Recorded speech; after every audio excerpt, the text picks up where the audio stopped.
Hey, how you doing? I have a short video lesson for you today. You're right in the middle of my kitchen, and I plan on going over a few things, giving you a few cool tips that you might not have heard yet regarding some breakfast strategies that a lot of top-notch fitness professionals are recommending, why they're recommending them, and what they can do for you. The first one I want to go over is what's called meat and nuts breakfast. Okay, basically, this strategy I've been playing with myself. There's a lot of good science behind it. And it's something that my good friends Vince Almonte recommends. If your goal is to maintain as much lean muscle mass as you have and drop body fat, you're not in an enormous caloric surplus, you're not trying to gain muscle mass as your first priority. Okay, that's the criteria. And for that criteria, a lot of people are finding it beneficial for their first meal of the day to have a gradual rise in their blood sugar, which is done by combining extra lean meat, okay, with nuts of your choice, along with a green veggie such as spinach. This strategy is very, very useful that I use certain times of the year when I'm not in that, muscle building mode, trying to pack on as much muscle as possible, and I'm not working out, okay, after meal one.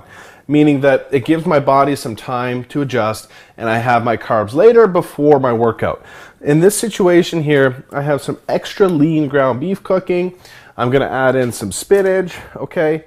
Not of my choice, I'm probably gonna go with cashews today. The nuts are incorporated to providing us with our smart fats for the day, along with helping that gradual rise in blood sugar. Now the extra lean ground beef that you see here that's being cooked up is gonna provide us with a nice steady rise in our blood sugar. It's not gonna spike our insulin. Don't be weary about incorporating red meat into your diet.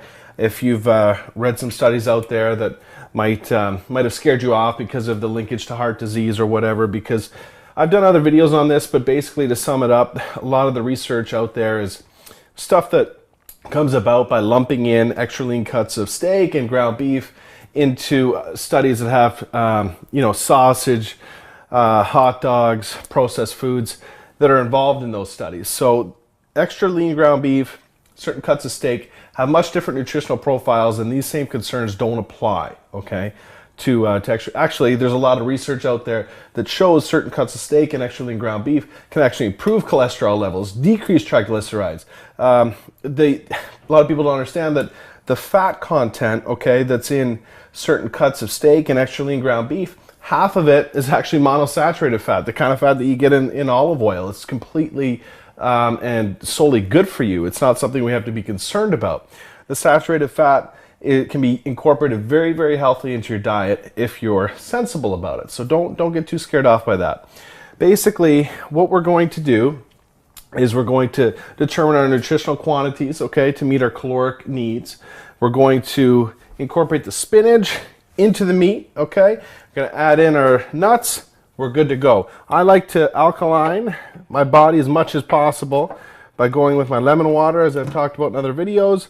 And then if you're a coffee drinker, I'd recommend moving more towards a sugar alternative with all the, we don't really need to get into all of the problems with sugar intake in North America, but the things I recommend for sugar substitute include xylitol and stevia, both of which are going to be very, very sweet. It actually has a much sweeter taste than sugar itself, and are very satisfying. Xylitol is actually very, very good for your teeth and gums, believe it or not. Another couple tips for you if you are in lean muscle building mode and you're thinking this might not apply to you, it really can apply to you. It's very, very simple. You're just going to want to incorporate a nice complex carb into the mix, not into the mix, but like as a side, oatmeal would be a perfect choice in this particular situation here.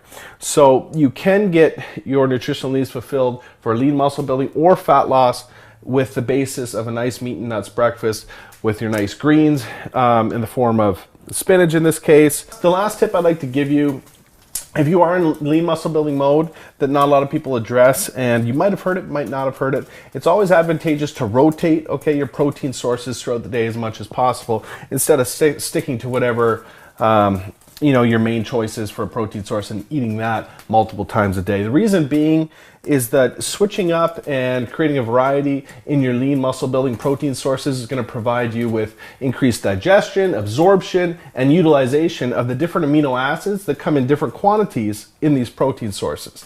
So that's a cool little tip, an advanced strategy that you might want to concentrate on when you're getting to that level and you're thinking, all right, I want to build as much lean muscle as I can.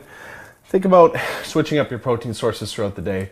And I think that's all I got for you this morning. About to crush some of this breakfast, and I look forward to bringing you back in my kitchen the next time I got something cool to share.